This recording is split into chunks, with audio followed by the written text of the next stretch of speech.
విశ్వాస జీవితంలో అవసరమైనటువంటి 3 ముఖ్యమైన లక్షణాల గురించి మనం ఈ రోజున తెలుసుకుందాము. ఈ 3 లక్షణాలు ఎవరి జీవితం నుంచి మనం చూద్దామంటే, విశ్వాసులకు తండ్రిగా పిలువబడుతున్నటువంటి అబ్రహాము జీవితంలో నుంచి ఈ 3 లక్షణాలను మనం చూద్దాం. ఎందుకంటే అబ్రహాము విశ్వాసులకు తండ్రిగా పిలువబడ్డాడు. అతని జీవితంలో గొప్ప విశ్వాసంతో దేవుని యొక్క చిత్తం అంతటిని చేయగలిగే గొప్ప దైవజనుడు. మనము గడిచిన 3 వారాలుగా విశ్వాసం గురించి చాలా విరివిగా మనం మాట్లాడుతున్నాం. విశ్వాసంలో ఉన్న శక్తిని గురించి మనం మాట్లాడుతూ ఉన్నాము. సో ఇప్పుడు కూడా మరలా అదే విశ్వాసం గురించి మనం ధ్యానించుకుంటూ మనం మాట్లాడదాం. అబ్రహాం యొక్క జీవితంలో నుంచి మనం చూసినట్లయితే మనిషి జీవించడానికి 2 మార్గాలు ఉన్నాయి. ఆ 2 మార్గాల్లో ఒకటి ఏంటంటే విశ్వాసమును బట్టి, రెండోది ఏంటంటే చూచుచున్న దాన్ని బట్టి.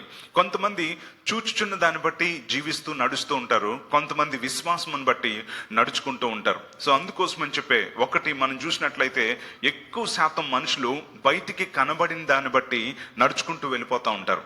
కానీ కొంతమంది మాత్రమే దేవుడిచ్చిన వాగ్దానాన్ని బట్టి, దేవుని బట్టి విశ్వాసంతో నడుచుకుంటూ వెళ్తూ ఉంటారు. వీళ్ళిద్దరిలో ఏది ప్రాముఖ్యమైందో మనం తెలుసుకోవాలి. కొంతమంది కనిపిస్తున్న విషయాలను బట్టి, సందర్భాలను బట్టి, ఆశీర్వాదాలను బట్టి, ఈ రోజు నీ పరిస్థితి బాగుంది కనుక ఇలా చేద్దాం, ఈ రోజు నీ పరిస్థితి బాగోలేదు కనుక ఇలా చేద్దాం అని చెప్పి వారి జీవితంలో వారి నిర్ణయాలు తీసుకుంటూ వెళ్ళిపోతూ ఉంటారు. కొంతమందిని మనం చూస్తే పరిస్థితి ఎలా ఉన్నప్పటికీ కూడా దేవుని మీద విశ్వాసంతో ముందుకే సాగిపోతూ ఉంటారు. ఆ రెండింటిలో మనమెవరు అన్నదాన్ని మనం తప్పనిసరిగా పరీక్ష చేసుకోవాలి. సో అందుకోసమనే కొరింథీయులకు రాసిన 2వ పత్రిక 5వ అధ్యాయం 6వ వచనంలో ఒక అద్భుతమైన మాట రాయబడింది. చూడండి ఒకసారి. 2 Corinthians chapter 5 verse 6. వెలిచూపు వలన కాక విశ్వాసము వలననే నడుచుకొనుచున్నాము. For we walk by faith not by sight. చూడండి, వెలిచూపు వలన కాక విశ్వాసం వలననే నడుచుకొనుచున్నాము. వెలిచూపు వలన అంటే ఏంటంటే బయటికి కనిపించిన దాన్ని బట్టి మేము నడుచుకోవట్లేదు, మేము విశ్వాసమును బట్టి నడుచుకొనుచున్నాము అని చెప్పి ఇక్కడ భక్తుడు మనకి తెలియజేస్తా ఉన్నాడు. సో కనుక ఈ రోజున విశ్వాసం ద్వారా చూడడం అనేది చాలా మంచిది. విశ్వాసం ద్వారా నడుచుకోవడం అనేది దేవుని సంతోషపరిచేది. విశ్వాసం ద్వారా నడుచుకున్నప్పుడే మనము దేవుడు మనకిచ్చిన వాగ్దాన నెరవేర్పును మనం చూడగలుగుతాము. అలాగే దేవుని యొక్క చిత్తమును కూడా మనం నెరవేర్చగలుగుతాం. ఎప్పుడైతే మన జీవితంలో చూచుచున్న దాన్ని బట్టి అడుగులు వేస్తామో మన జీవితంలో దేవుని యొక్క వాగ్దానాలు నెరవేర్చబడు. ఎందుకంటే చాలా మందికి దేవుడు వాగ్దానం ఇచ్చినప్పుడు పరిస్థితులన్నీ కూడా వాగ్దానానికి విరుద్ధంగానే ఉంటాయి. ఎప్పుడైతే పరిస్థితులు విరుద్ధంగా ఉన్నాయో వెలుచూపును బట్టి ఎవరైనా నడుస్తూ ఉంటే వాళ్ళు ఏమవుతారంటే అక్కడే ఆగిపోవడమో, లేకపోతే పక్కకు తొలగిపోవడమో, లేకపోతే వేరే దారిలోనికి వెళ్ళిపోవడమో లాంటి పనులు చేస్తూ ఉంటారు. సో అందుకోసం చెప్పే చాలా మంది జీవితంలో దేవుని యొక్క ఉద్దేశాలు నెరవేర్చబడకపోవడానికి, దేవుని యొక్క చిత్తము నెరవేర్చబడకపోవడానికి గల కారణాల్లో ఒక ముఖ్యమైన కారణం ఏంటంటే వారి జీవితంలో బయటికి కనిపిస్తున్న దాన్ని బట్టి జీవితంలో నిర్ణయాలు తీసుకుంటూ ఉంటారు. బయటికి కనిపిస్తున్న దాన్ని బట్టి మనుషులు మాట్లాడుతూ ఉంటారు. సో అందుకోసమనే మనమైతే బయటికి కనిపించిన దాన్ని బట్టి నడిస్తే ఎప్పటికీ దేవుడు మనకి ఇవ్వాలనుకున్న ఆ శ్రేష్టమైన ఆశీర్వాదాన్ని మనం పొందుకోలేం. ఇశ్రాయేలు ప్రజల జీవితంలో దేవుడు వారికి వాగ్దానం ఇచ్చాడు. ఏమని వాగ్దానం ఇచ్చాడు? నేను పాలు తేనెలు ప్రవహించే దేశాన్ని నేను ఇస్తాను అని చెప్పి అన్నాడు. ఎప్పుడైతే దేవుడు ఆ వాగ్దానం ఇచ్చాడో ఆ వాగ్దానాన్ని అనుసరించి వారు నడుస్తూ ఉంటే వారి జీవితంలో అనేకమైన ఆటంకాలు వచ్చాయి. ఎర్ర సముద్రం వారికి ఆటంకపడింది. ఫరో సైన్యము వారికి అడ్డుపడడానికి వచ్చింది. ఎరుకో ప్రాకారాలు వారికి అడ్డు వచ్చాయి. సముద్ర మార్గంలోను వ్యతిరేకతలోను శత్రువులు ఏ ప్రాంతంకు వెళ్ళినా అక్కడ అనేక మంది అడ్డు తగులుతూ ఉండేవారు. అలాగే మన జీవితంలో కూడా దేవుడు గనుక మనకు ఒక విలువైన వాగ్దానాన్ని ఇస్తే, దేవుడు ఒక గొప్ప వాగ్దానం ఇస్తే చాలా మంది ఏమనుకుంటారంటే అన్ని లైన్లు క్లియర్గా ఉంటాయని అనుకుంటారు. దేవుడిచ్చిన వాగ్దానము కనుక దేవుడు మనకిస్తే మనం గుర్తుంచుకోవాల్సింది ఏంటంటే అన్ని ఆటంకాలే మనకి ఎక్కువగా ఎదురవుతూ ఉంటాయి. దేవుడిచ్చిన వాగ్దానం నెరవేర్చబడుతుంది అనడానికి సూచన ఏంటంటే అన్ని ఆటంకాలే వస్తూ ఉంటాయి. ఎప్పుడైతే అన్ని ఆటంకాలు వస్తున్నాయో నువ్వు తెలుసుకోవాల్సింది ఏంటంటే దేవుడు ఈ వాగ్దానం వైపు నన్ను నడిపిస్తున్నాడు అని తెలుసుకోవాలి. హల్లెలూయా. సో వెలిచూపును బట్టి గనక అయితే వాళ్ళు అటువైపు నడవలేరు ఇంకా. ఎందుకంటే వారు బయటికి కనిపించిన దాన్ని బట్టి నడుస్తున్నారు కనుక వారికి ఎర్ర సముద్రం అడ్డు రాగానే దేవుడు నిజంగా నాకు చెప్పాడంటారా? ఈ సముద్రం నేను దాటుతానంటారా? దేవుడు నాకు ఇచ్చిన వాగ్దానం కరెక్టేనంటారా? ఈ ఎర్ర సముద్రం దాటి నేను వెళ్ళడం నా వలన అవుతుందా? ఇంత పెద్ద సముద్రం, ఇంత ఉవ్వెత్తిన అలలు, వెనకాతలు చూస్తేనేమో శత్రువులు తరిమేస్తా ఉన్నారు, ఇది నేను దాటగలనా అని చెప్పి ఎప్పుడైతే కంటికి కనిపించిన దాన్ని బట్టి నడుచుకోవాలనుకున్నారో ఎర్ర సముద్రం దగ్గరే ఇశ్రాయేలు ప్రజలు ఆగిపోతారు. ఆ ఎర్ర సముద్రం నుంచి మరలా వెనక్కి వెళ్ళిపోవడానికి ఇష్టపడతా ఉంటారు. అందుకనే పదే పదే ఇశ్రాయేలు ప్రజలు మాట్లాడిన మాటలు మీకు గుర్తున్నాయా? వాళ్ళకి ఎప్పుడు ఆటంకం వచ్చిన వాళ్ళు ఏమనేవారంటే, ఐగుప్తులో ఉన్నా బాగుండేది, అనవసరంగా సావు మన మీదకి వచ్చింది, మోషే ఏంటో మనల్ని నడిపిస్తానన్నాడు, కనాన్ దేశం అన్నారు, పాలు ప్రవహించే దేశం అన్నారు, అసలు ఏమవుతుందో ఏంటో మాకు అర్థం కావట్లేదు, అసలు ఐగుప్తులోనే బాగుండేది, ఉల్లిగడ్డలు దొరికేవి, ఏమండి బంగాళదుంపలు దొరికేవి అని చెప్పి ఐగుప్తులోనే బాగుండేదని ఐగుప్తు గురించి మాట్లాడుకోవడం మొదలు పెట్టారు. వెనక్కి తిరిగి చూడడానికి మాట్లాడబడ్డారు. ఎందుకోసం అంటే వారు వెలిచూపును బట్టి నడుచుకుంటున్నారు కనుక వాళ్ళు సనగడం మొదలు పెట్టారు. దేవుడు అన్నాడు, మీకు నేను వాగ్దాన దేశానికి ఇస్తాను అని. అలాంటప్పుడు బయటికి కనిపించే దాన్ని బట్టి నడిస్తే ఇశ్రాయేల్ ప్రజల్లాగే మనం కూడా మాట్లాడుతూ ఉంటాం. ఎప్పుడైతే దేవుడు వాగ్దానం ఇచ్చాడో బయటికి కనిపించిన పరిస్థితులన్నీ కూడా నీకు నిరాశాజనకంగా ఉన్నప్పుడు, ఎర్ర సముద్రం ఎదురుగా ఉంటే నేను ఎలా దాటుతాను అని అంటే, ఆ ఎర్ర సముద్రాన్ని దాటాలి అంటే నీకు దేవుని మీద విశ్వాసం ఉండాలి. విశ్వాసమును బట్టి నడుచుకునేవాడు ఎర్ర సముద్రాన్ని చూడ్డు, ఎరుకో ప్రాకారాలని చూడ్డు, వాటి మీదుగా దాటించగలిగే దేవుని వాగ్దానం వైపుకు చూస్తాడు. హల్లెలూయా. అందుకోసమని మోషే చూపు వేరు, ఇశ్రాయేలు ప్రజల యొక్క చూపు వేరు. అందుకే మోషే ఎర్ర సముద్రం ఉన్నప్పటికీ కూడా దేవుని మాట తీసుకొని సాగిపోవుడి అని చెప్తూ ఉండేవాడు. వీళ్ళందరూ అమ్మో ఎలా అని బెంబేలెత్తిపోతా ఉంటే ఏమండి, మోషే మాత్రం చాలా కూల్గా ఉన్నాడు.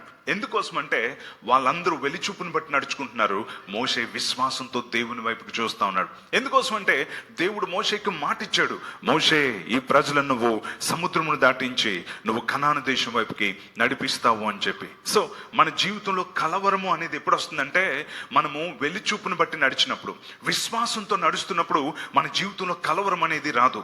బైబిల్ అందుకని ఏమని చెప్తుందో తెలుసా? విశ్వసించువాడు కలవరపడడు. హల్లెలూయా. నీ జీవితంలో విశ్వాసం ఉందా, కలవరం అనేది ఉండదు. అందుకనే మనిషి లోకంలో రెండు రకాలుగా నడుచుకుంటా ఉంటాడు, లేక నిర్ణయాలు తీసుకుంటాడు.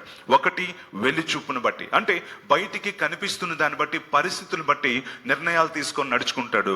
రెండోది ఏంటంటే విశ్వాసమును బట్టి.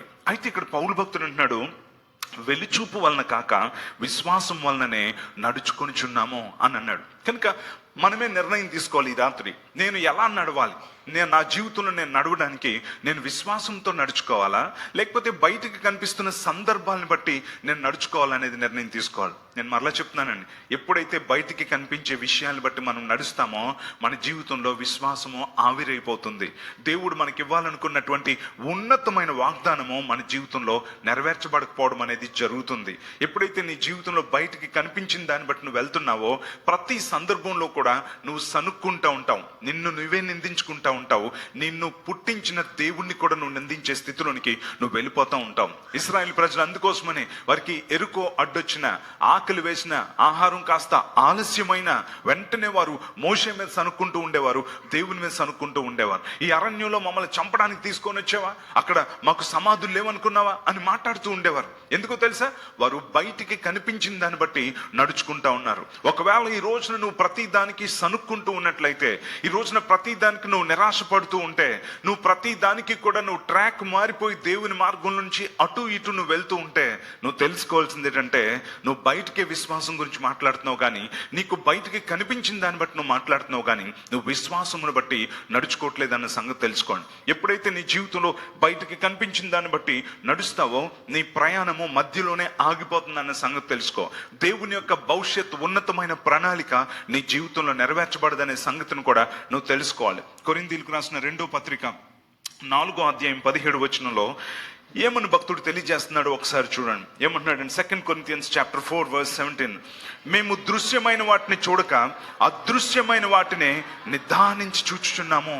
ఇది మీకు ఎప్పుడైనా అర్థమైందా? ఏమన్నాడు చూసారా? మేము దృశ్యమైన వాటిని చూడక అదృశ్యమైన వాటిని నిదానించి చూచుచున్నాము అని చెప్పి అన్నాడు. సో మనము దేన్ని చూస్తున్నాము అంటే, మన కంటికి కనిపించే వాటిని మనం చూస్తా ఉన్నాం.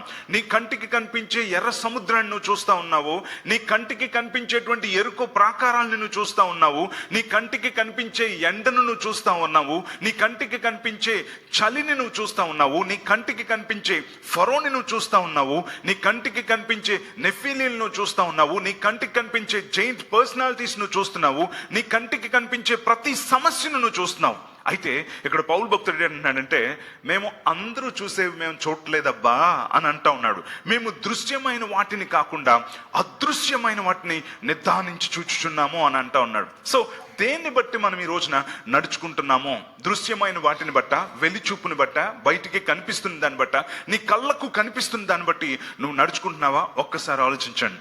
మీ కళ్ళు మిమ్మల్ని మోసం చేస్తాయి. మీరు ఎప్పుడైతే మీ పరిస్థితులను చూస్తూ ఉన్నారో, మీరు ఎప్పుడైతే బయటికి కనిపించిన దాన్ని బట్టి మీరు చూస్తూ ఉన్నారో, మీకు ఆటోమేటిక్గా నెగిటివిటీ పెరిగిపోతుంది, మీకు ఆటోమేటిక్గా నిరాశ అనేది పెరిగిపోతుంది. బయటికి కనిపించే వాటిని నువ్వు చూసినంత కాలం కూడా నీ ప్రయాణం ఆలస్యం అయిపోతుంది. నీ గమ్యాన్ని నువ్వు చేరుకోలేని పరిస్థితిలోకి వెళ్ళిపోతావు. దేవుడు నీకు ఇచ్చినటువంటి వాగ్దానాన్ని నువ్వు సొంతం చేసుకోలేవు. అందుకనే జీవితంలో ఎప్పుడు కూడా నీ అనారోగ్యాలను చూసుకోకూడదు, నీ ఆర్థిక పరిస్థితులను చూడకూడదు, నీ ఒంటరితనాన్ని నువ్వు చూడకూడదు, నీ వ్యతిరేకతలను చూడకూడదు, నీ చేతిలో ఫైనాన్సెస్ లేవు వాటిని చూడకూడదు. డబ్బులు లేవు అంటే ఎలా అని ఆలోచన వస్తుంది, నాకెవరు తోడలేరు ఎలా అని ఆలోచన వస్తుంది. అందుకనే వెలిచూపును బట్టి మనం నడుచుకోకూడదు. బయటికి కనిపించిన దాన్ని మనం చూడడం కాదు. ఇక్కడ అంటున్నాడు, మేము దృశ్యమైన వాటిని చూడక అదృశ్యమైన వాటినే నిదానించి చూచుచున్నాము అని అన్నాడు. అదృశ్యమైన వాటిని నిదానించి చూచున్నారు. ఏంటి అదృశ్యమైనది? మీకు అర్థమవుతుందా? ఏదైతే నీకు దేవుడు వాగ్దానముగా ఇచ్చాడో నీకు ఇది ఇప్పుడు కనిపించట్లేదు, కానీ ఆ వాగ్దానం యొక్క రూపమును నువ్వు ఎప్పుడైతే చూస్తూ ఉంటావో, ఒక రోజున నా ముందుకు దేవుడు తీసుకురాబోతున్నాడు అని నువ్వు ఎప్పుడైతే దేవుడిచ్చిన వాగ్దానం అనే దృశ్యాన్ని నువ్వు చూస్తావో, ఒక రోజున అక్కడ దేవుడు నిన్ను తీసుకెళ్లి నిలబెడతాడు. నమ్మిన వారు చప్పలు కూడా దేవుడు నామమును మహిమపరుస్తాం. హల్లెలూయా. సో ఈ రోజున మనం ఏం చూస్తూ ఉన్నాం? అందుకని అంటున్నాడు, అదృశ్యమైన వాటిని నిదానించి చూచుచున్నాము. ఎప్పుడు కూడా మన జీవితంలో మన పరిస్థితుల్ని, మన ఆర్థిక ఇబ్బందుల్ని, మన కష్టాలని, మన శత్రువుల్ని, మన ఎదురుగా ఉన్న సమస్యని మనం చూస్తే మన ప్రయాణము ఆగిపోతుంది ప్రియమైన సహోదరి సహోదరుడా. కానీ మనం ఎప్పుడైతే దేవుణ్ణి మనము చూస్తామో, దేవుడిచ్చిన వాగ్దానాన్ని మనం ఎప్పుడైతే చూస్తామో, దేవుడు సిద్ధం చేస్తున్న నిత్య రాజ్యాన్ని ఎప్పుడైతే మనం చూస్తామో, ఆ ఉన్నతమైన పరలోక రాజ్యాన్ని ఎప్పుడైతే మనం చూస్తూ ఉంటామో, మన నడికే మారిపోతుంది. ఒక సహోదరి అద్భుతమైన పాట రాశారు కదా, ఏమని రాశారు? స్టైల్ మారింది, నా నడక మారింది. నిజంగానే అండి. ఎప్పుడు మారుతుందో తెలుసా మన స్టైలు, మన నడక? మనం ఎప్పుడైతే మన కంటికి కనిపించిన వాటిని బట్టి నడుచుకోకుండా, మనకు దేవుడు వాగ్దానం ఇచ్చిన దేవుణ్ణి మనం ఎప్పుడైతే చూడడం మొదలు పెడతామో, దేవుడు ఎప్పుడైతే మన కొరకు సిద్ధం చేసిన అదృశ్యమైన వాటిని చూడడం మొదలు పెడతామో, అప్పుడు మన నడక, మన స్టైల్ డెఫినెట్ గా మారిపోతుంది. హల్లెలూయా. ఏం చూసుకుంటారా నీకు ఎంత ధైర్యం అని ఎవడని అన్నాడు అనుకోండి, నా దేవుణ్ణి చూసుకుంటారా ఇంత ధైర్యం అని చెప్పగలుగుతావు నువ్వు. హల్లెలూయా. లేకపోతే ప్రతిదానికి కూడా అలాగ అన్నాడు బ్రదర్, ఎంత ఏడుపు వచ్చిందో, నిజంగా నాకు ఎవరున్నారు బ్రదరు అని చెప్పి ఏడుస్తూ ఉంటారు కదా. దేన్ని చూసుకో నీకు ధైర్యం? అమ్ముందనా, నాన్నుందనా, ఆస్తుందనా, అంతస్తుందా, బంధువులు ఉన్నారు, స్నేహితులు ఉన్నారు, కులం ఉంది, ధనం ఉంది, బలం ఉంది, తెలిసిన వాళ్ళు అనేక మంది ఉన్నారు అన్నది నీ ధైర్యం కాకూడదు. నువ్వు కలిగి ఉన్న యేసు క్రీస్తు ప్రభువే నీకు ధైర్యం అనే సంగతి నువ్వు తెలుసుకోవాలి. హల్లెలూయా. సో ఏం చూసుకోండిరా ధైర్యం అంటే? నాకు మాట ఇచ్చిన నా దేవుడు నమ్మదగిన వాడు, అదే ధైర్యం. నాకు మాట ఇచ్చిన దేవుడు అబద్ధికుడు కాదు, అదే నా ధైర్యం ఇప్పుడు నీ జీవితంలో.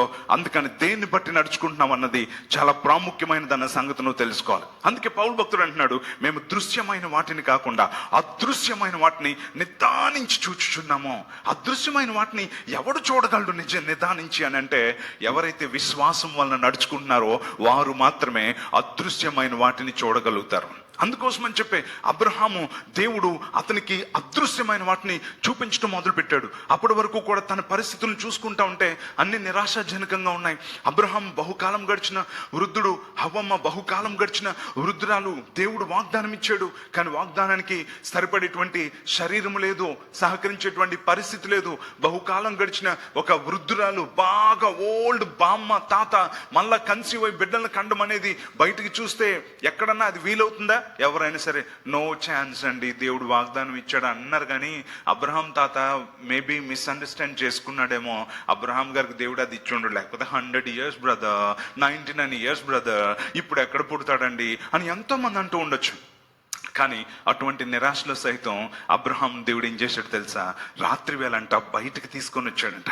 బయటకు తీసుకొని వచ్చి అతని యొక్క వాగ్దానం మిస్ అయిపోతున్నాడని తెలిసి ఆకాశపు నక్షత్రాలను చూపించి, అబ్రహామా నీకు చేతనైతే వాటిని లెక్కించు అని అంటే అబ్రహాం వాటిని లెక్కించడం మొదలు పెట్టాడు. 1 2 3 4 5 10 15 మర్చిపోయాను ప్రభా, 15 20 25 30 మర్చిపోయాను ప్రభా, ఎక్కడ లెక్క పెడతాను ప్రభా అన్ని నక్షత్రాలని? అమ్మ చీర మడత పెట్టలేం, నాన్న డబ్బులు లెక్క పెట్టలేం అని చెప్పి అబ్రహాం కన్ఫ్యూజ్ అయిపోతా ఉన్నాడు. నిజమే కదా? అమ్మ చీర అంటే ఆకాశాన్ని ఎవడు మడత పెట్టలేడు, నాన్న డబ్బులు అంటే నక్షత్రాలను ఎవడు కూడా లెక్కించలేడు. దేవుడు అప్పుడు ఏమన్నాడు తెలుసా? వాళ్ళనే చూస్తా ఉండు, అంతమంది సంతానాన్ని నీకు ఇస్తాను అని దేవుడు అన్నాడు. వయసు ఎంతబ్బా అని అంటే ఒక్కడిని కనేదానికే వీలు లేని ఓల్డ్ ఏజ్లో ఉన్నారు, 100 years దగ్గర ఉన్నారు. అలాంటి సమయంలో దేవుడు ఏమన్నాడు తెలుసా? అంతమందిని ఇస్తాను అన్నాడు. ఆ రోజు నుంచి దేవుడు అన్నాడు, ఇక మీద నీ పేరు అబ్రాము కాదు అబ్రహాము అని చెప్పన్నాడు, శారా అని చెప్పన్నాడు. అంటే అర్థం ఏంటో తెలుసా? అనేక జన్మలకు తండ్రి, అనేక జన్మలకు తల్లి. అక్కడ నుంచి అబ్రహాము పొలంలో కూర్చుంటే ఇంకా శారమ్మ క్యారేజ్ పట్టుకొని అబ్రహాము అంటుంది. ఇదేంటి సిస్టర్ పేరు మార్చింది అబ్రహాం అంటుంది ఏంటి? మెంటలో వచ్చిందేమో, మతి భ్రమించి ఉంటుంది. పిల్లలు ఇవ్వలేదు కదా దేవుడు, ఓల్డ్ ఏజ్లోకి వచ్చింది, అందుకనే అబ్రహాము అంటుంది. అంటే ఏంటి? అనేక జన్మలకు తండ్రి అని పిలవడం మొదలు పెట్టింది. ఓ శారా, అయ్యో అబ్రహాం కూడా ఇలా అయిపోయాడేంటి? శారా అంటున్నాడేంటి? అనేక జన్మలకు తల్లి అన్నాడేంటి అన్నట్లుగానే ఉంది. కారణం ఏంటో తెలుసా? వారు అదృశ్యమైన వాటిని నిదానించి చూస్తా ఉన్నారు. దేవుడు ఏ వాగ్దానం ఇచ్చాడో ఆ ఇస్సాకును వారు చూడడం మొదలు పెట్టారు, అదృశ్యమైన వాటిని చూడడం మొదలు పెట్టారు. అందుకని ప్రతిరోజు అబ్రహాం బయటకు వచ్చి నక్షత్రాలను చూస్తూ ఉంటే అన్ని కూడా డాడీ డాడీ డాడీ డాడీ అంటూ ఉంటే, అమ్మాయి ఎంతమంది పిల్లలు ఇచ్చావు దేవా, నీకు స్తోత్రం అని చెప్పి అదృశ్యమైన దేవుడిచ్చిన వాగ్దానాన్ని నిదానించి చూశాడు. రైట్ టైంలో బహుకాలము గడిచిన వృద్ధురాలైన శారా గర్భం ధరించడానికి దేవుడు శక్తినిచ్చాడు. ఆ అద్భుతమైన దేన్నైతే అదృశ్యమైన దాన్ని చూశారో, ఏ వాగ్దానాన్ని అయితే చూశారో అది వారి జీవితంలో దేవుడు నెరవేర్చాడు. చప్పట్లు కూడా దేవుడు నామమును మహిమపరుస్తాం. సో అందుకనే మన ఆరోగ్యము, మన బలము, మన యొక్క బ్యాంకు బ్యాలెన్సు, మనకున్న స్థితిగతుల్ని మనము చూస్తే ఎప్పటికీ కూడా దేవుడు మనకి ఇస్తానన్న వాగ్దానాన్ని మనం పొందుకోలేమనే సత్యాన్ని మనం తెలుసుకోవాలి. ఈ రోజున దేవుడు నీతోనే మాట్లాడుతూ ఉన్నాడు. సో కనుక జీవితంలో, విశ్వాస జీవితంలో మనమంటూ నడుచుకోవడానికి రెండు మార్గాలు ఉన్నాయి. ఒకటి, నీ కంటికి కనిపించిన దాన్ని బట్టి నువ్వు నడవాలి. రెండోది, విశ్వాసమును బట్టి నువ్వు నడవడం నేర్చుకోవాలి. వెళ్ళి చూపు వలన కాక విశ్వాసం వలననే నడుచుకొని చున్నామో. మనకంటే ముందు జీవించే వారందరూ కూడా దేవుని యందు విశ్వాసంతో వాళ్ళు నడుచుకున్నారు. ఈ రోజున పరిస్థితి నీకు వ్యతిరేకంగా ఉండొచ్చు, నజరేయుడైన యేసు నామములో ప్రతి పరిస్థితిని కూడా దేవుడు త్రిప్పివేయబోతున్నాడు అనే సంగతి నువ్వు తెలుసుకోవాలి. నీ దేవుడు సామాన్యుడు కాదు, నీ దేవుడు సర్వశక్తిమంతుడు అన్న సంగతి నువ్వు తెలుసుకోవాలి. నీ దేవుడు సమాధిలో లేడు, నీ దేవుడు సజీవుడుగా సింహాసనం మీద కూర్చున్నాడు అనే సంగతి నువ్వు తెలుసుకోవాలి. అందుకనే మనం ఈ రోజున ఎటువంటి ఆలోచన కలిగి ఉన్నామో అన్నదే మన జీవితాన్ని నిర్ణయిస్తుంది. నీ జీవితంలో కదలలేని పరిస్థితుల్లో నువ్వు ఉండిపోవడానికి కానీ, తగిన సమయంలో దేవుడు కదిలించడానికి కానీ, రెండింటి మధ్యన ఉన్నది ఒక్కటేనండి. నీకు కనిపించిన దాన్ని బట్టి నువ్వు నడుస్తున్నావా, నీ జీవితంలో ప్రతి దాన్ని చూస్తూ భయపడి అక్కడే చతికిలు పడిపోతావు. సముద్రం వస్తే మాట వేసేస్తావు, ఎరుకు వస్తే మాట వేసేస్తా ఉంటావు. కానీ నువ్వు ఎప్పుడైతే దేవుని వైపు విశ్వాసంతో నువ్వు చూస్తావో, దేవుడిచ్చిన వాగ్దానం వైపు నువ్వు ఎప్పుడైతే విశ్వాసంతో చూస్తావో, విశ్వాసంతో నువ్వు మాట్లాడడం మొదలు పెడతావు, విశ్వాసంతో అడుగులు వేయడం మొదలు పెడతావు, విశ్వాసంతో ఆధారం లేని చోట దేవుని యొక్క శక్తి నిన్ను నడిపించడం నువ్వు చూస్తావు. అందుకోసమని చెప్పే దేవుని వాక్యం చెప్తున్న విధంగా మేము అదృశ్యమైన వాటిని నిదానించి చూస్తున్నాం. మన జీవితంలో కూడా అదృశ్యమైన వాటిని నిదానించి చూడగలగాలి. ఎందుకో తెలుసా అండి, మన కంటికి కనిపించినవన్నీ టెంపరరీ, కానీ మన కంటికి కనిపించని ఉన్నాయి, అవి పర్మనెంట్ అన్న సంగతిని మీరు తెలుసుకోవాలి. చూడండి 18వ వచనంలో ఏమని చెప్తున్నాడో ఒకసారి మనం చూద్దాం. కొరింథీయులకు రాసిన 2వ పత్రిక 4వ అధ్యాయం 18వ వచనం ఏమనుందండి? యాలయనగా దృశ్యమైనవి అనిత్యములు, అదృశ్యమైనవి నిత్యములు. చూసారండి అంటున్నాడు, while we look not at the things which are seen but at the things which are not seen అని అంటున్నాడు. మనము అన్ని కూడా అదృశ్యమైన వాటిని చూస్తున్నాము అంటున్నాడు. ఎందుకయ్యా అదృశ్యమైన వాటిని చూస్తున్నాం అంటే, ఎందుకంటే దృశ్యమైనవన్నీ కూడా టెంపరరీ, అదృశ్యమైనవన్నీ కూడా పర్మనెంట్ అని చెప్పి అంటున్నాడు. అదృశ్యమైనవి నిత్యములు అంటే ఎవర్ లాస్టింగ్, దానికి అంతము అనేది లేదు. అందుకనే మనం విశ్వాసంతో నడుచుకుంటూ ఉన్నప్పుడు కేవలం అదృశ్యమైన వాటిని అంటే వాగ్దానాన్ని ఒక్కటే అని మీరు అనుకోకండి, అంతకంటే విలువైన దేవుని యొక్క రాజ్యం అన్న సంగతిని మీరు తెలుసుకోవాలి. హల్లెలూయా. పరలోక రాజ్యం అనేది ఒకటి ఉంది. దేవుడు దేనికి శిల్పియు నిర్మాణకుడై ఉన్నాడు, ఆ పునాదులు గల పట్టణం ఒకటి ఉంది. అది ఎప్పుడు కూడా నువ్వు అదృశ్యమైన వాటిని నిదానించి చూడటం నువ్వు నేర్చుకోవాలి. దేవుడిచ్చిన వాగ్దానం మాత్రమే కాదు, ఈ లోకంలో దేవుడు నీకు నెరవేరుస్తానన్న ప్రతి వాగ్దానాన్ని కూడా అది నెరవేర్చబడక మునిపే దాన్ని నువ్వు అదృశ్యమైన దాన్ని చూస్తూ ఉండాలి.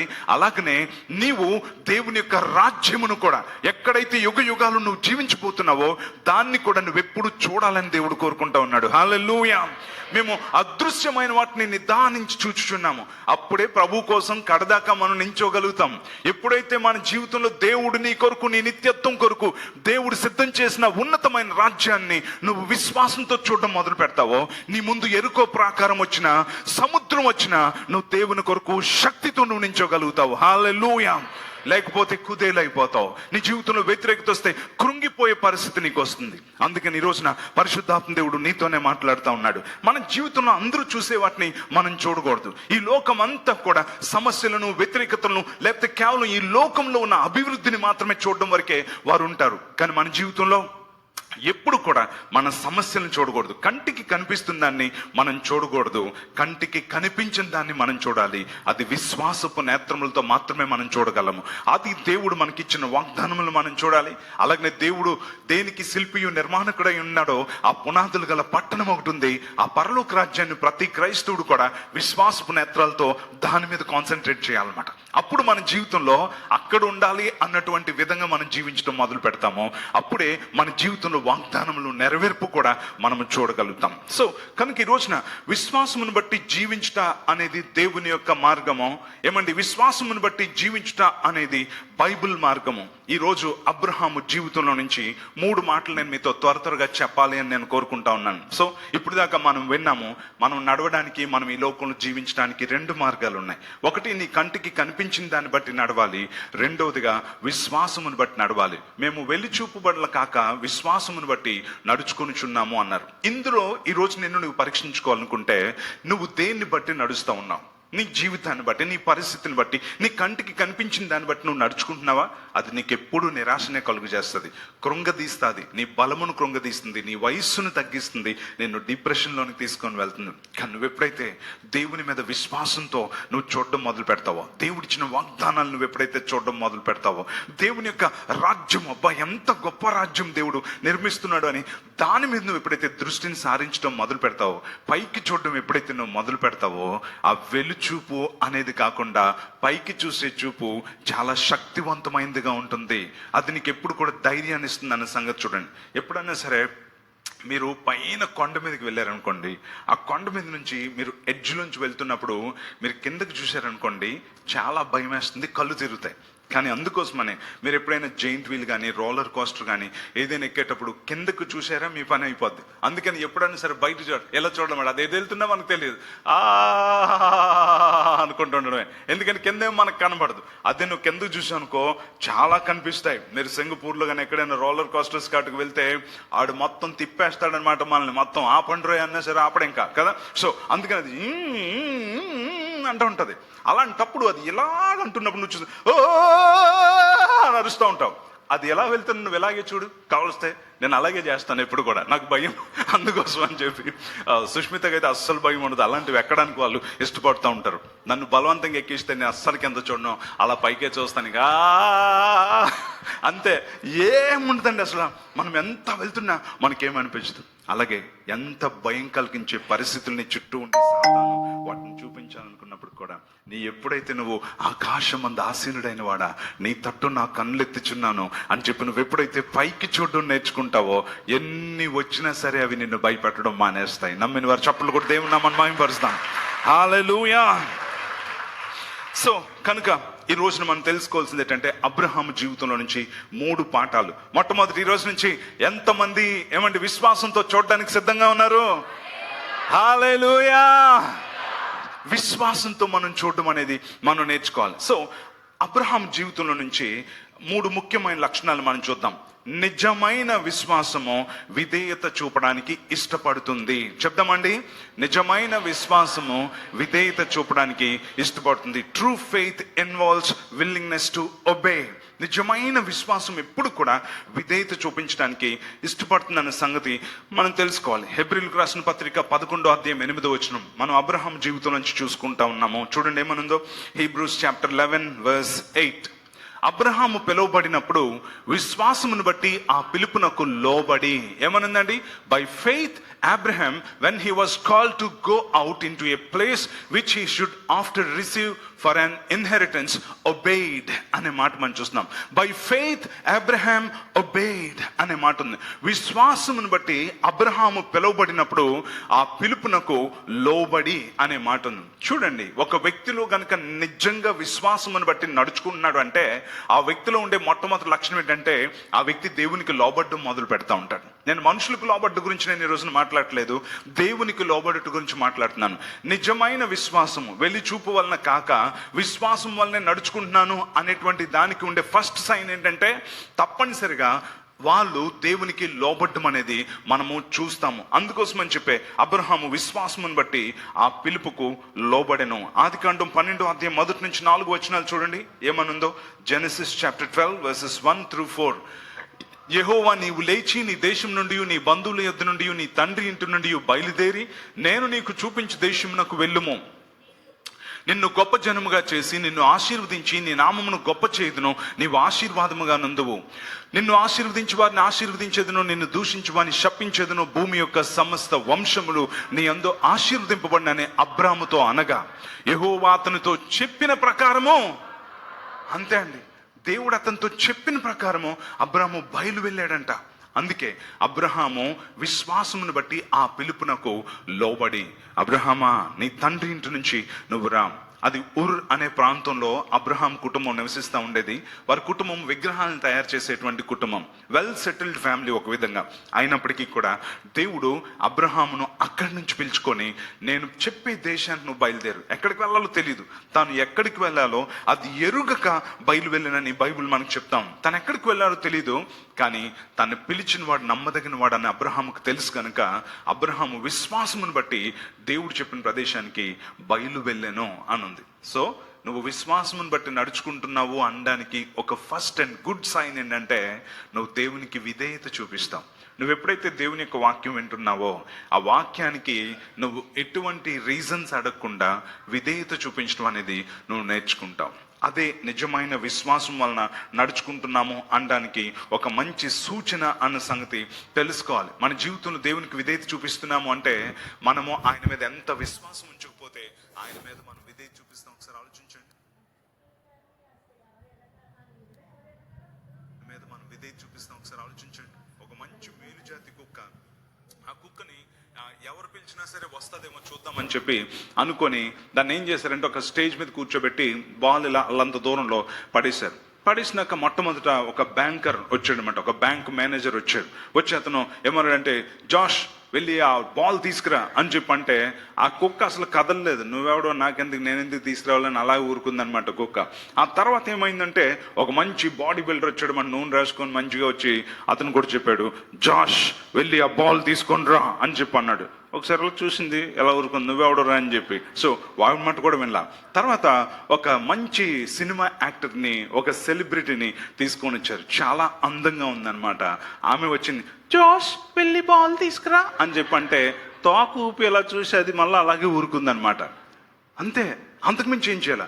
అప్పుడు ఓనర్ వచ్చాడు, జాష్ బాల్ తీసుకురంటే టక్ మళ్ళీ తీసుకెళ్ళి ఇచ్చేసింది. ఎంత అద్భుతమో ఒకసారి చూడించండి. నేను ఎవరికన్నా ఎందుకు లోబడాలి? నువ్వు బ్యాంకరు కావచ్చు, బాడీ బిల్డరు కావచ్చు, అందగత్తువు కావచ్చు, పేరు ప్రఖ్యాతులు ఉండొచ్చు, నువ్వు నన్ను పోషించట్లేదు, నువ్వు నా యొక్క భోగభాగ్యాలు, నా జీవితాన్ని నువ్వు చూడలేదు. కానీ నా యజమాని ప్రతిరోజు నన్ను పట్టించుకుంటున్నాడు, ఆయనకు మాత్రమే నేను లోబడతాను. మన జీవితంలో కూడా అంతే. మనుషులకి లోబడుట, వీళ్ళకి లోబడుట, వాళ్ళకి లోబడుట కాదు. నిన్ను ఏ దేవుడైతే సంరక్షిస్తున్నాడో, ఏ దేవుడైతే నిన్ను ప్రేమించాడో, ఏ దేవుడైతే తప్పిపోయిన నిన్ను రక్షించుకున్నాడో, ఏ దేవుడైతే నిన్ను విడిపించుకున్నాడో, బంధకాల నుండి, పాపపు చెర నుండి, అపవాది బంధకాల నుంచి విడిపించుకున్నాడో, ఆ దేవునికి లోబడుట అనేది అంత గొప్ప విషయం అనే సంగతి మనం తెలుసుకోవాలి. సో కనుక మనం ఈ రోజున నిజమైన విశ్వాసం వల్ల నడుచుకుంటున్నామో లేదా అనడానికి ఒక గుడ్ సైన్ ఏంటంటే మనము లోబడ్డం నేర్చుకుంటాం. మనం ఎప్పుడైతే లోబడుతున్నామో దేవునికి, దాన్ని బట్టి మనం విశ్వాసం వల్ల నడుచుకుంటున్నామని మనకు తెలుస్తుంది. అండ్ నెంబర్ 2, రెండవదిగా నిజమైన విశ్వాసం కనిపెట్టుకోవడానికి, ఎదురు చూడడానికి ఇష్టపడుతుంది. True faith involves a willingness to wait.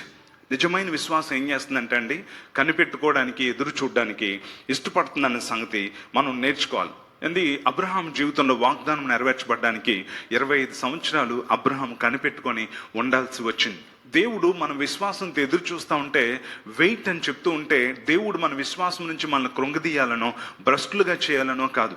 మన జీవితంలో విశ్వాసంతో మనం ఎందుకు ఎదురు చూడాల్సి వస్తుందంటే ప్రతి దానికి సమయము కలదు అని దేవుని యొక్క వాక్యము చెప్తాం. ఎందుకంటే దేని కాలమందు అది చక్కగా నుండినట్లు ఆయన సమస్తమును నియమించి ఉన్నాడంట. ప్రసంగి గ్రంథం 3వ అధ్యాయం 1వ వచనం, ప్రసంగి గ్రంథం 3వ అధ్యాయం 11, 12 వచనాల్లో మనం చూస్తాం. అక్కడ ఏమనుందంటే దేని కాలమందు అది చక్కగా నుండినట్లు ఆయన చూడండి 11వ వచనం, దేని కాలమునందు అది చక్కగా నుండినట్లు సమస్తమును ఆయన నియమించి ఉన్నాడు. చూసారా, దేని కాలమందు అది చక్కగా ఉండినట్లు సమస్తము నియమించాడంటే ఈ టైంలో ఈ బిడ్డకి ఇస్తే బాగుంటుంది, ఈ టైంలో వీళ్ళని ఇవ్వాలి, ఈ టైంలో ఇవ్వాలి. ఎందుకంటే దేవుడు మన భవిష్యత్తుని ఎరిగిన దేవుడు, దేవుడు మన రేపటి దినాన్ని ఎరిగినటువంటి దేవుడు. నువ్వు అనుకుంటావు ఇస్తే గిస్తే దేవుడు ఇప్పుడే ఇవ్వాలి అని, కానీ దేవుడు అనుకుంటాడు ఇప్పుడు ఇస్తే నీకు నష్టం కాబట్టి కొంతకాలం వెయిట్ చేయి అని చెప్పి అంటాడు.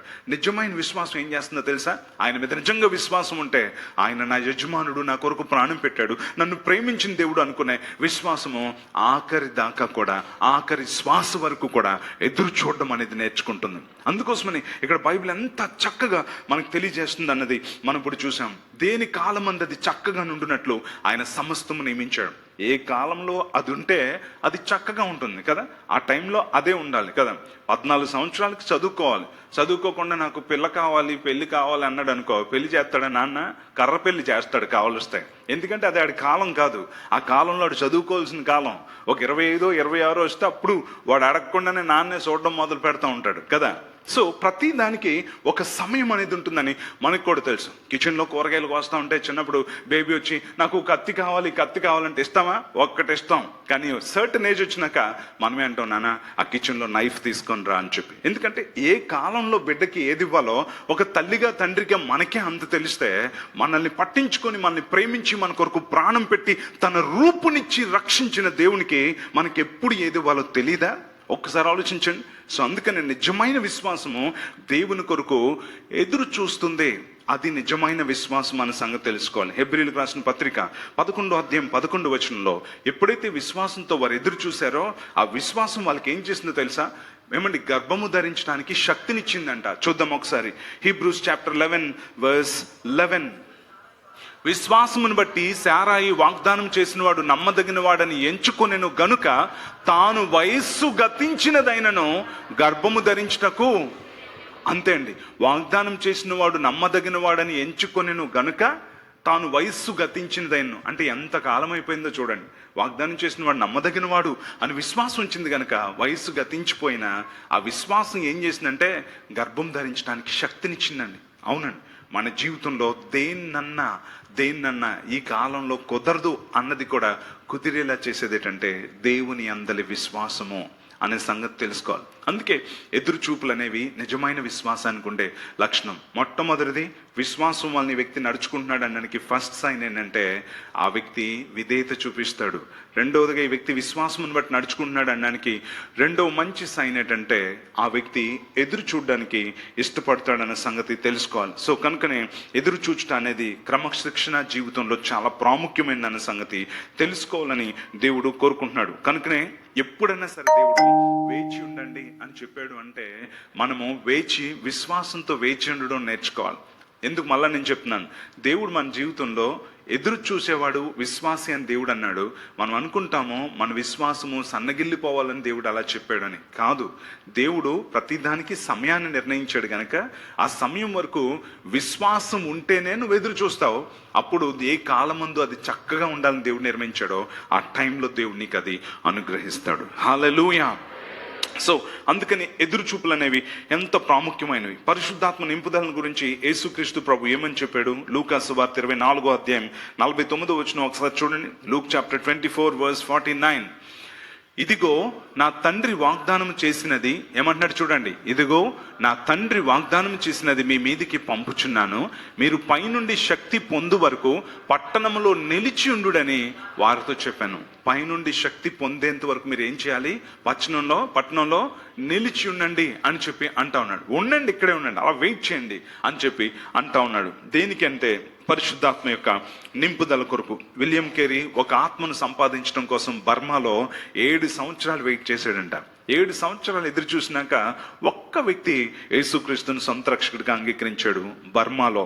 అదేవిధంగా అదోనిరామ్ జడ్సన్, అతను కూడా తన సువార్తలో ప్రతిఫలాన్ని చూడడానికి 7 సంవత్సరాలు ఎదురు చూడాల్సి వచ్చినట్లుగా మనం చూస్తాం. అలాగే యోసేపు కూడా 2 సంవత్సరాలు చెరసాల్లో ఎదురు చూసినట్లు మనం చూస్తా ఉన్నాం. సో నిజమైన విశ్వాసము నిరాశపడదు, శక్తిని పొందుకుంటుందన్న సంగతి తెలుసుకోవాలి.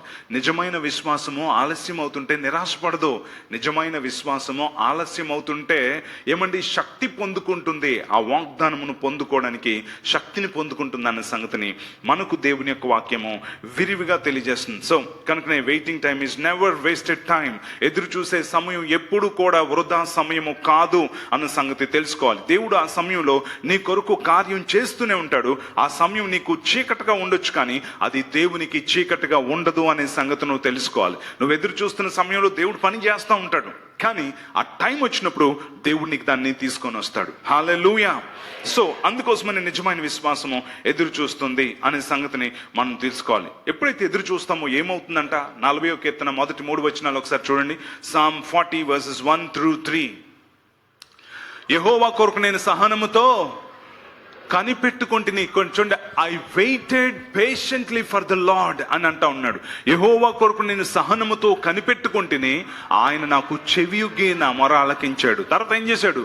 నాశనకరమైన గుంటలో నుండి, చెగటగల దొంగ ఊబిలో నుండి ఆయన నన్ను పైకెత్తెను. నా పాదములు బండ మీద నిలిపి నా అడుగులు స్థిరపరిచెను. తనకు స్తోత్ర రూపమగు క్రొత్త గీతమును మన దేవుడు నా నోట ఉంచెను. అనేకులు దాన్ని చూచి భయభక్తులు కలిగి యెహోవా యందు నమ్మకి ఉంచెదరు. చూసారా, నేను యెహోవా కొరకు సహనంతో కనిపెట్టుకున్నాను. ఆయన నా ప్రార్థన ఆలకించాడు. నన్ను జిగటగల దొంగ ఊబిలోంచి బయటికి తీసుకొచ్చి నా అడుగులు బండ మీద నిలబెట్టి స్థిరపరిచి స్తోత్ర రూపమగు క్రొత్త కీర్తన నా నోట ఉంచాను. కొత్త పాట పాడేలా దేవుడు చేశాడు. నేను ఎప్పుడైతే దేవుని కొరకు ఎదురు చూశానో నా జీవితాన్ని స్థిరపరిచాడని కీర్తనకారుడు చెప్తా ఉన్నాడు. సో కనుక నిజమైన విశ్వాసము ఎదురు చూస్తుందన్న సంగతిని మనం తెలుసుకోవాలి. నెంబర్ 3, మూడోది కూడా చూసుకుందాం. నువ్వు నిజంగా విశ్వాసం వల్లనే నడుచుకుంటున్నాం అనడానికి 3వ లక్షణం ఏంటంటే నిజమైన విశ్వాసం త్యాగం చేయడానికి ఇష్టపడుతుంది. True faith involves a willingness to sacrifice. నిజంగా నీ జీవితంలో విశ్వాసం ఉంటే, దేవుని మీద విశ్వాసం ఉంటే, దేవుడు నీతో చెప్పిన దాన్ని లేకపోతే త్యాగం చేయడానికి నువ్వు ఇష్టపడతావు అన్న సంగతి తెలుసుకోవాలి. త్యాగము అనేది ఏంటంటే దేవుడు ఏదైనా విడిచిపెట్టమంటే విడిచిపెట్టుట, దేవుడు ఏదైనా ఇచ్చేయమంటే ఇచ్చేయుట అనే సంగతి తెలుసుకోవాలి. అబ్రహాముకు వృద్ధాప్యంలో దేవుడు బిడ్డనిచ్చిన తర్వాత ఆ దేవుడు ఏమన్నాడంటే అబ్రహామును పరిశోధించాడంట. పరిశోధిస్తే ఏమన్నాడంటే, అబ్రహామా, నీ కుమారుణ్ణి మోరియా పర్వతాల్లో ఒక పర్వతం మీద తీసుకెళ్లి నా కొరకు బలిచ్చే అని చెప్పంటే, వెంటనే అంతకాలము ఎదురు చూసిన తర్వాత బిడ్డ పుట్టి పాలు విడిచినాక ఫంక్షన్ చేసిన తర్వాత దేవుడు ఆ బిడ్డని ఇచ్చేయమంటే అబ్రహాం మారు మాట్లాడకుండా మనుషులేమంటారో, భార్య ఏమంటారో, పరిస్థితులు ఏమంటారో, సమాజం ఏమనుకూస్తుందో అని ఏవి ఆలోచించకుండా తన బిడ్డను తీసుకొని మోరియా పర్వతాల మీదకి వెళ్ళి కత్తెత్తినట్లు మనం చూస్తా ఉన్నాం. అంటే ఏంటో తెలుసా? నిజమైన విశ్వాసము త్యాగం చేయడానికి ఇష్టపడుతుందన్న సంగతి మనం తెలుసుకోవాలి. సో మనం బైబిల్లో చూసినట్లయితే మత్తయి సువార్త 19:21 మనం చూస్తే ఒక ధనవంతుడు వచ్చాడు. ఆ ధనవంతుడు ఏమన్నాడో ఒకసారి చూద్దాం. Matthew chapter 19 verse 21. మత్తయి సువార్త 19:21.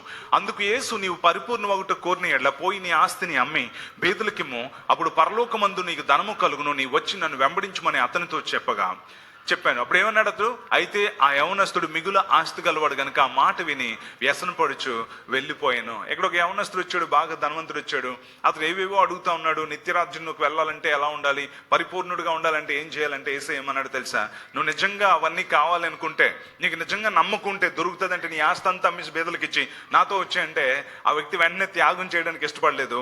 మిగుల ఆస్తి గలవాడు గనుక యేసుని వదిలి వెళ్ళిపోయినట్లుగా మనం చూస్తా ఉన్నాం. కానీ బైబిల్లో ఇంకొకరిని మనం చూస్తూ ఉంటాం. వాళ్ళు ఎవరంటే పేతురు, యోహాన్లు. వారు వలలు బాగు చేసుకుంటూ ఉంటే యేసుక్రీస్తు ప్రభు అక్కడికి వచ్చి, మీరు సమస్తమును విడిచిపెట్టి నన్ను వెంబడించండి, నేను మిమ్మల్ని మనుషులు పట్టే జాలలుగా చేస్తానంటే వెంటనే తమ వలలను, పడవలను అక్కడ విడిచిపెట్టి యేసయ్యను వెంబడించారు. కారణం ఏంటో తెలుసా? యేసు చెప్పింది నిజం. యేసు మీద విశ్వాసం వారికి ఉంది కనుక వెంటనే వారి ఉపాధిని అన్నిటిని వదిలేశారు. రేపు ఎలా ఉంటుందో తెలియదు. చేపలు అమ్ముకుంటే బ్రతుకుతామన్న నిరీక్షణ ఉంటుంది, కానీ ఇప్పుడు చేపలు అమ్ముకోవడానికి చేపలు లేవు, వల లేదు, పడవ లేదు, అన్ని వదిలేసి యేసయ్యను వెంబడించారు. కారణం ఏంటో తెలుసా? నిజమైన విశ్వాసము విడిచిపెట్టడానికి ఇష్టపడుతుంది. నిజమైన విశ్వాసము త్యాగం చేయడానికి ఇష్టపడుతుంది. అన్న సంగతి మనం తెలుసుకోవాలి. సో కనుక ఇప్పుడు మనం 3 విషయాలు మనం తెలుసుకున్నాం. మనం దేన్ని బట్టి నడుచుకుంటున్నాం అన్నది చాలా ప్రాముఖ్యమైనది. మొట్టమొదటిగా మనం నడుచుకోవడానికి 2 మార్గాలు ఉన్నాయి. ఒకటి బయటికి కనిపించిన దాన్ని బట్టి నడుచుకొనుట, రెండోది దేవుని అందలి విశ్వాసమును బట్టి నడుచుకొనుట. మనకంటే ముందు జీవించే భక్తులు ఏమని చెప్తున్నారంటే, మేము బయటికి కనిపించిన దాన్ని బట్టి నడుచుకోవట్లేదు, మేము విశ్వాసమును బట్టి నడుచుకొనుచున్నాము అని చెప్పి అన్నారు. అందుకని వారు కడదాకా ప్రభు కొరకు నమ్మకంగా జీవించగలిగారు. దేవుడు వారికి ఇచ్చిన వాగ్దానాలు నెరవేర్చబడ్డాయి. వారు దేవుని రాజ్య వారసులైనట్లుగా మనం చూస్తూ ఉన్నాం. సో ఎప్పుడైతే మనము కంటికి కనిపించిన దాన్ని బట్టి నడుస్తామో మనకు నిరాశ, నిస్పృహ, కృంగుదల, ఓటమి, దేవుడి వాగ్దానములు నెరవేర్చబడకపోవట, ఇవన్నీ మన జీవితంలో కనిపిస్తూ ఉంటాయి. మనం ఎప్పుడైతే మన పరిస్థితుల వైపు చూడకుండా మనం ఎప్పుడైతే దేవుడిచ్చిన వాగ్దానం వైపుకు, వాగ్దానం ఇచ్చిన దేవుని వైపుకి మనం చూస్తామో, నిత్యత్వం వైపుకు మనం చూస్తామో, మనము అప్పుడు విశ్వాసంతో అడుగులు వేయడం అనేది మనం నేర్చుకుంటాం. ఎందుకోసం అంటే బయటికి కనిపించింది టెంపరరీ, కనిపించనిది పర్మనెంట్ అని దేవుని యొక్క వాక్యం చెప్తా ఉంది. అంత మాత్రమే కాదు, మన జీవితంలో మనం నడుచుకున్నప్పుడు విశ్వాసంలో ఉండే 3 గొప్ప లక్షణాలు. నువ్వు విశ్వాసమును బట్టి నడుచుకుంటున్నావు అనడానికి నెంబర్ 1, నిజమైన విశ్వాసము విధేయత చూపిస్తుంది, నిజమైన విశ్వాసము ఎదురు చూస్తుంది, నిజమైన విశ్వాసము త్యాగం చేస్తుంది. దాన్ని బట్టే మనకు దేవుని మీద విశ్వాసం ఉందో లేదో తెలిసిపోతుంది. కనుక మన జీవితంలో కనిపించిన దాన్ని బట్టి నడవద్దు.